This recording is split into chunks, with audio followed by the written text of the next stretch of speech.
The Brewhouse was created to capture and share with you the long history of the Genesee Brewery. But the brewery itself isn't half as interesting as the beer and the people who make it. Visit GeneseeBrewhouse.com.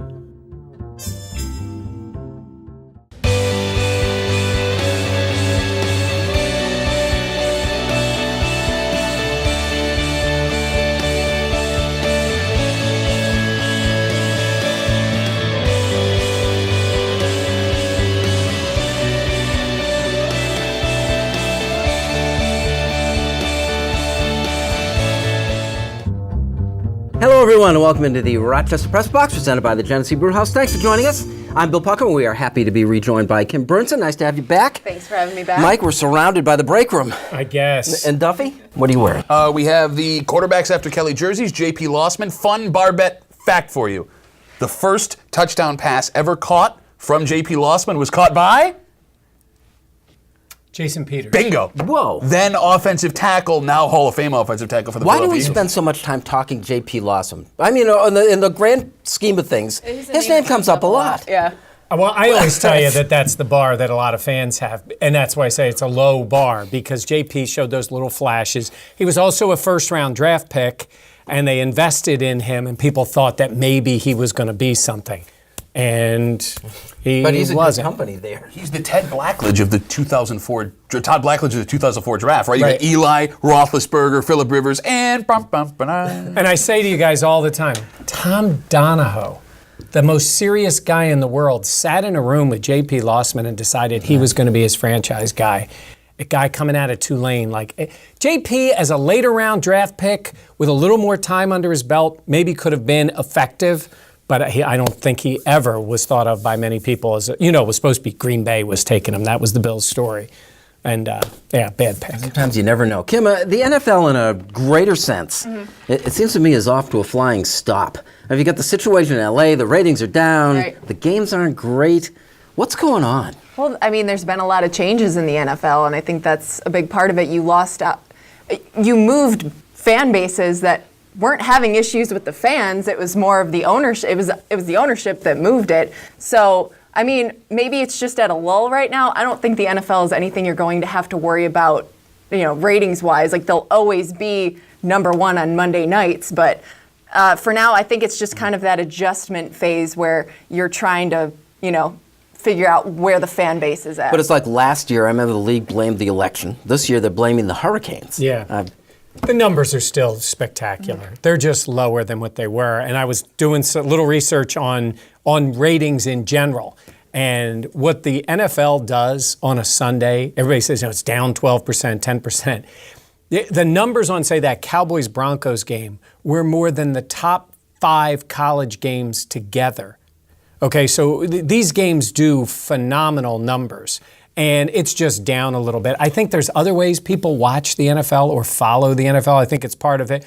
But to your point about the games not being as good, I go back to something I was saying last week about offensive line play and cohesion. And it all goes back to changing the game because of the injuries, concussions, maybe some overreaction. There's not enough practice. There really isn't. And this is a game we can say we want. It needs practice. You got a lot of moving parts on a team. And I think especially early in the year, it's a sloppy football game right now. Well, it could also be football fatigue. Listen, back when we were younger, you guys were still old, but I was younger.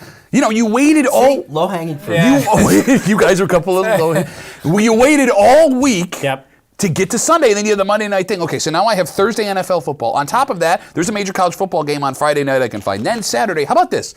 At one time, NBC, CBS, ABC, Fox, ESPN 1 and 2, and the Fox Sports Networks will be airing college football at the same time on a Saturday, and then here comes the NFL. It's possible that, listen, I love football. I love sports. Even I can only watch so much football, right? Yeah, and I think to your point, not just the other football, but it is 24/7, 365, basically, the NFL. Mm-hmm. They don't leave you alone. They don't. They really leave don't. you alone. They don't, and it's a constant thing. And they like to brag that they've got almost every month covered. Right? There's always something. There's never an off season. There's never a time to sort of sit back. And while there's interest there, it's like liking candy, but you can't eat it for every meal. It's the NFL just constantly does that, and you like it. We're going to give you more of it. We're going to give you more. And there's a certain point where you go, to Pat saying, like, okay, I love the NFL, but I'll take a pass on Jacksonville, Tennessee this week. Well, and unlike college, where it's on a bunch of different stations, and you could switch around and find the most interesting game going on at that time.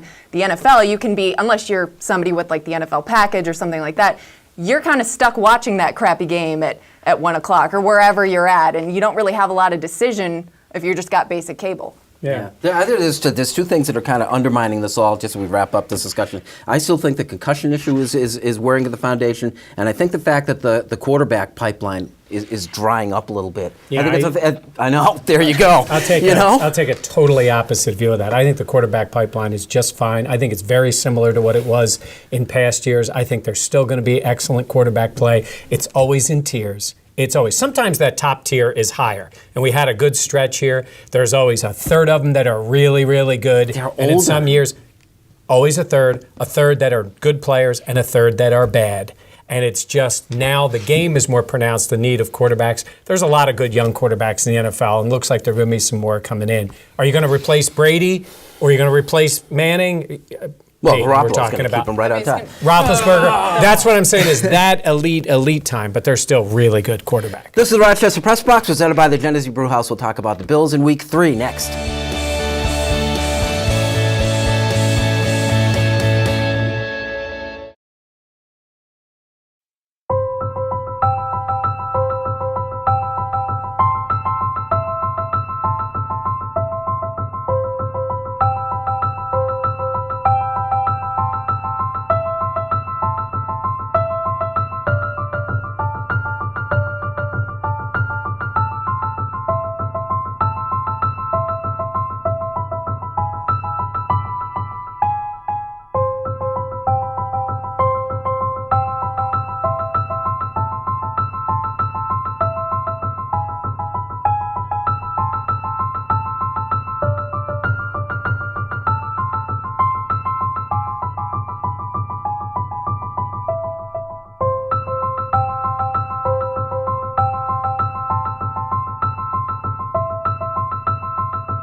Welcome back to the Rochester Press Box, presented by the Genesee Brewhouse. The Bills hosting Denver. Buffalo's a 3-point favorite this week. You see that big long limb out there? I am at the edge of it. I'm picking them to win this week. And the reason I'm picking them to win is because I believe if you look at the schedule all year, it's the biggest trap game of the year for Denver. This is no great shakes about the Bills. I think their defense is good. I think they'll run the ball better. They ran it just horribly in Carolina. I think Tyrod will make a few plays. I think Denver, my opinion, that Denver is going to sleepwalk through this game. They beat San Diego division team. They hammered the Cowboys, what ended up being a big audience because the game ended up getting stretched out. And a week from Sunday, so now you fly to Buffalo, and a week from Sunday they have the Raiders, and then they have their bye week. And I think they're going to be disinterested in this game. Now, they're good enough that even if that's the case, maybe the Bills are in there for a while and Denver pulls it out. But the Bills do this every year. There's a game that they do this, and I have a feeling this is going to be the game. The very first year we did the press box, very first year, I remember you saying Buffalo always gets their opponent's worst game. Where and motivation goes to die. It makes such sense. It's not always there. There are times when, honestly, Denver hasn't played here in, I think, 6 years. Tebow. And yes, and I'm thinking, like, they're just not, if you look at it, what motivates you to play the Bills? It's not the coach. I mean, Sean McDermott is a respected guy, but he's not known, and he doesn't incite anybody. He's not getting anybody mad. They don't know where Tyrod's a liked guy. Oh, Tyrod. But they're not going, we got to stop Tyrod. McCoy is known, and he's liked. There isn't anybody that like gets the other team so fired up, and you're coming to Buffalo. I buy everything you say, but I can't in good conscience take the Bills. So I'll take Denver. Who you got? Yeah, I mean, Mike says words. Listen, the Bills are 2-0 against the spread. They're due for a loss against the spread. I think it's closer than people are going to think it is, because there are a lot of Bills fans that think the Bills are going to get the doors blown off them. I will say this. The Bills aren't going to cover. It's their first loss against the spread. I'm taking Denver to cover. But Is that a first in 2 years? yeah, it might be. You always play the Bills. That being said, the Bills will have the lead in the fourth, and the Broncos will win. That defense can't hold up for 2 weeks like they did in Carolina. They're not going to be able to hold up this entire game. I think Buffalo loses it late on a defensive collapse just because the guys have no gas left. Miss Bernsen. Yeah, I mean, I think it's almost too obvious of a trap game for Denver. I don't think they're going to be looking past the Bills or LaShawn McCoy by any means. So I'm going to say it's a pretty low-scoring game. I'm going to go 17-7 Denver. All right. Who's your second game, Kim? Second game, I'm taking Atlanta versus Detroit. That's what I'm going with. Okay, and what She's numbers? just taking the game. She just wants to watch the game and she's going home. Taking the Falcons. I'm taking the Falcons. Yeah. That's Very good. Yeah, that's what I thought. Mr. on the limb. Nobody has looked worse than the Cincinnati Bengals. They have been atrocious for 2 weeks. Green Bay is banged up. Green Bay's going to win the game. I'm going to take Cincinnati in the 9 points in this game. What do you do? You're all over the place today. You're just firing guns off in the air. I was perfect 2-0 last week. By the way, each of you guys are 3-1, co-leaders. My secondary game, I'm going to London to take Baltimore. They won for me last week. I'll take them again against Jacksonville. Who you got? Last year I loved Cleveland, and they killed me. Last week I tried to take Cleveland again. That was my only loss so far this season. I will never take Cleveland again. Not only that, I'm going against Cleveland. It's their first road game in, 5 years, Bill? At least. That they're favored to win. A point over in Indianapolis. That ain't going to happen. Indy covers and wins straight up. Indy over You know Cleveland. you're jinxing them, right? You would imagine They're that. That gonna do means the opposite of what you on a said. neutral field. That means they think the Browns are 4 points better than the Colts. Vegas knows. And the Colts, I'm going to talk a little more about the Colts later. The Colts are a bad football team. By the way, on the Bills, I picked them right both games, and I'm 1 point off in picking them winning and losing the 2 games. Bills win by 3. This is the Rochester Press Box presented by the Genesee Brew House. Like it or not is next.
Welcome back to the Rochester Press Box, presented by the Genesee Brew House. Like it or not, Duffy, I got to look at this. 5,694 Major League home runs this year. Okay. A new record. You're going to look me in the face as a baseball person and tell me there's nothing wrong with that ball, that ball isn't different than it's ever been? Use the balls. Like, I don't understand why baseball is lying about this. It's obvious what is happening. Either everybody is still taking steroids, which is potential, it's possible, or you've messed with the ball to get ratings. By the way, ironic part, it's actually killing ratings because it's either a home run or a strikeout. There's nothing in between. So beautiful men like you who love baseball are getting, right? You're getting frustrated by this. You messed with the ball. Just come out and say you did it. I don't know why they don't either. Why they don't just say it. Yeah, it does appear that the ball is juiced. And there's some really good power hitters, and there's a lot of power pitchers too. So, it's usually what ends up happening. But yeah, I think the ball is juiced. The whole idea that they say, and in 1 year, the launch angle is responsible for all this. I mean, they're treating us like idiots. When they say something like that. Well, yeah, and absolutely. I mean, like you got to think like the testing for steroids and all that has kind of been like covered at this point. I mean, unless like that's evolved somehow to get around it, which I don't think is the case. I mean, what else could it possibly be? There's no need to do. The ballparks haven't changed. Yeah, there's no need to do that anymore because Ortiz is retired. There's always a shot, right? I don't want to keep inviting you guys back. You got nobody else. All right, give me that. Can we like it or not? Kevin Durant's little Twitter exchange with himself. Twitter exchange with himself. Here's my thing. I can see you being sensitive about, people saying things, and I'm sure you see it all the time if you're a star athlete. But you have assistants. You have people around you that you can pay to do this for you if you're really that sensitive about it. Because I couldn't imagine sitting back and talking as somebody else, defending myself, and just not thinking like this is psychotic, right? I mean, I don't know what he's thinking or why he couldn't find somebody else to do this for him if it makes him feel better to do it. Well, who could better stand up for yourself than yourself? I think, given his insecurities aside, I thought it was brilliant. You're a psycho! You're a psycho! Do you have your own shadow account? I will say, I don't think he's the only one that does it. I'm sure that there are other people who maybe even gave him that idea, but I don't think he's the only celebrity that does it. Brilliant. Do you? Do I? No. Nobody ever says anything bad about me, so why would I need that? This is the Rochester Press Box presented by the Genesee Brew House. Unfinished Business is next.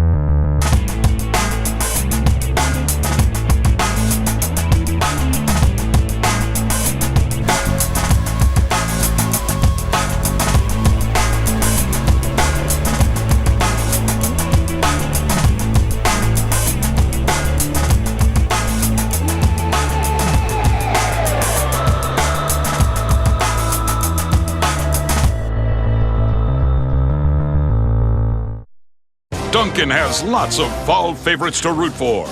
Maple pecan, pumpkin, maple sugar bacon.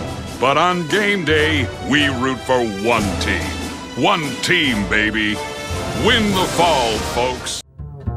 Welcome back. This is the Rochester Press Box presented by the Genesee Brew House. This portion, Unfinished Business, brought to you by Dunkin' Donuts. America runs on Dunkin'. Pat. Normally it's Bill and Mike's job to be the crazy, cranky old man here, the back in my day guy, but I'm going to take that over for a second because it is your responsibility as a parent, mother, father, having a son, daughter, to teach your kids to watch sports the right way, right? I was shocked with how many kids between the ages of 8 and 18 years old have no idea what a box score is, don't know how to read it, and don't sit and actually watch full sporting events on television anymore. I'm taking it upon myself to take my 7-year-old daughter who plays hockey. We started collecting hockey cards, which is great because I get to collect hockey cards again, but also she knows the nuances. She needs to know the nuances of what's happening while it's on television with football and baseball and hockey. It's so rare, in fact, that there's a guy hanging out behind the camera here. His name is AJ. He's 13 years old. We were all so impressed by this guy because we haven't seen a kid that knows sports like this kid in such a very long time. It made me realize before we got on the air today, you don't see it anymore, and you've seen it with your stepkids, right? They follow games, but they don't always watch them. And so their perception sometimes is just stat-driven. A hockey player, he scored 2 goals. Well, if you watch the game, he had a lousy game. He got lucky on one, and the other deflected off of him in the net. But in their mind, he had a good game, and they didn't watch the game, or they watched just the highlights and saw it. I do think it's changed a lot. It's your job as a parent to take it upon yourself to make sure your kid knows how to properly watch sports. I'm done being old guy. And get off his lawn. Thank you. Well, what do you do with WAR? WAR is like the stat now in baseball, and you can't figure it out. You don't have the no. It's bad. I'm going to say it's bad. I'm on record. But, we wouldn't even know how to figure that out. So it's not like home runs, hits, and RBI anymore. It's like these statistics that you can't produce yourself. I don't know. That bugs me too. Go ahead, Dan. Get off my lawn. Thank you for being older than me. I mean, what fun is there in watching stats anyways? Yeah, you want to watch the games. We talked earlier about football ratings and how fans don't seem to be quite as into the game as they used to be. And you know what one thing is that isn't putting fans in seats? DNA tests. The Baltimore Ravens decided last Sunday that they were going to run a promotion where every fan that walked through the door, 50,000 fans that walked through the door, were going to get a free DNA test and find out their genetics and all that fun stuff. But I can't imagine that that's going to draw football fans to a game, number one. Number two, in this day and age of everybody's so sensitive about what information they're giving out, you're just going to hand over your DNA and all your personal information on like a silver platter to some company nobody knows anything about. I think, by the way, they didn't end up doing the promotion. They postponed it. But hey, I'm a fan. Just give me a free t-shirt. I'm happy with just like something I can hold and take home with me.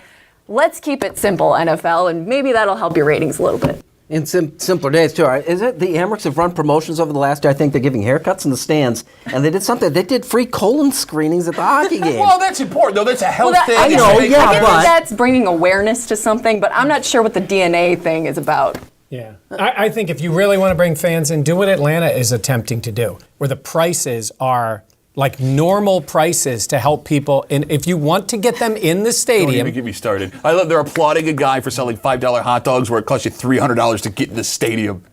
Well, not every ticket and in is LA that where much parking in spaces are Atlanta. $100. Yeah.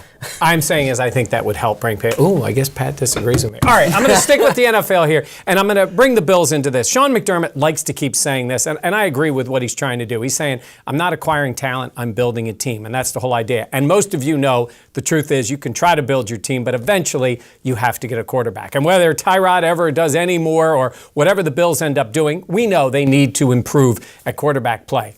But it's not just the quarterback. Case in point, those Indianapolis Colts. To me, the worst run franchise. Worse than the Jets. Worse than the Browns. Worse than the Bills, if you want to throw them in there. They are so poorly run, and they have this prize in Andrew Luck. He was great in the beginning. He has gotten beaten up. He has not been surrounded by players. Look, you want to see a team that should tank? It should be the Colts. Shut Luck down, have a terrible season, and then trade that draft pick. And I keep saying that's a team the Bills could be dealing with if the Colts are as bad as I think they are this year. Don't make Andrew Luck take another beating this season. He's hurt.